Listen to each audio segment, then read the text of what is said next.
Hi, church. It's Pastor Genelle Netland from your Northwestern Minnesota Synod office, and I'm doing a short video on mutual ministry committees.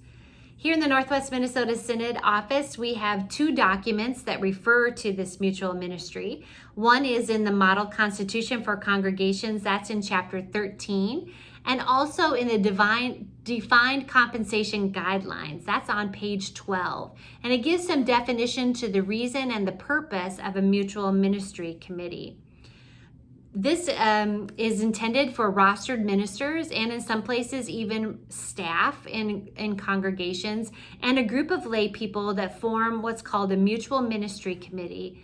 The first question is really who would serve on a committee like this? And we suggest you think about people who fully love Jesus, fully committed to Jesus, who also have a deep love and appreciation for the church, the faith community that they are a member of, as well as a fully devoted love for their roster minister or staff. These two deep and abiding loves grounded in Jesus are people that we want to be on a mutual ministry committee. One of the first questions the committee should ask is, what does support look like to you as a roster minister or a staff? And be ready for a variety of different answers. We've heard things like what would feel really supportive is for me to join a gym and have a workout. Other people feel supported by having a coach or spiritual director. Others need a getaway, maybe a retreat or two in silence or in community with other loved ones. And some others need somewhat of a diet plan or a food plan that would help be supportive. So making sure that you know your roster leader or staff's needs and what support feels like is really important.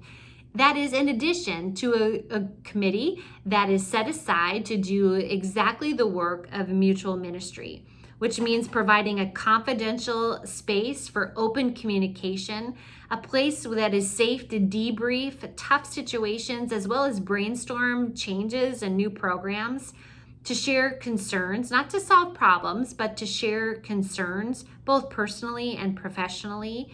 And these folks are people that you want to have be grounded in prayer and who actually can provide mutual ministry to the rostered leader, which means that these committee meetings, they are the ones praying, not the rostered minister. They are the ones that are leading a devotion, and they are praying for the concerns of the rostered minister, as well as helping them celebrate anniversaries like ordinations and installations, as well as personal ones too. We think about who could be asked to serve on this. One suggestion that comes out of our office is that you could look at the people who are on your call committee if you were called to that congregation, or on your hiring team if you're a staff member. They were invested in you from the beginning, and they might be good people to ask. There might be long-term members who have a great history and understanding of the church that might be a great gift, and new members who bring a new perspective and an eagerness to be part of God's church. We recommend that it's not family and not close friends that serve in this capacity, and that this group is not evaluative. So they don't do performance reviews, they don't rank or rate the pastors or the staff. They are here for a mutual ministry, raising up the baptized as God's church and supporting one another. We've heard about great gifts and benefits of the mutual ministry committee. We've heard stories of saying that we were able to identify some warning signs that prevented some problems, issues down the road, that we were able to test run some ideas together, that there's a sounding board, again, processing tough life stuff in the midst of these calls, meeting goals, continuing education goals, PTO goals, as well as the mission and ministry goals of the congregation that is set aside, as well as holding each other accountable to being God's church. All of these benefits really help us to have a healthy leaders as well as healthy congregations. We want to recommend one resource. This is something that you can purchase. It's called Pastor and People. This is from Augsburg Fortress in their leadership series. And there's a whole chapter just on mutual ministry that you will greatly benefit from. There's also a whole chapter in this book about personnel committees, very different from the mutual ministry, as well as a very different role for your church council. So 3 really important roles, but all with very different functions. And we commend this reading to you as well.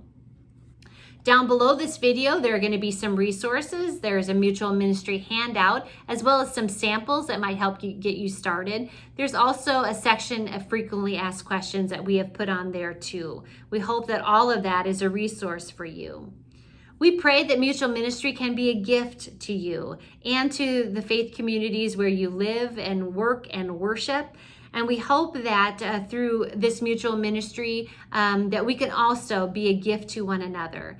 So please feel free to reach out with questions or ways that are working for you so we can continue to share that with our neighbors so that we can, as a Northwest Minnesota Synod, be wholly devoted to Jesus and neighbor in love.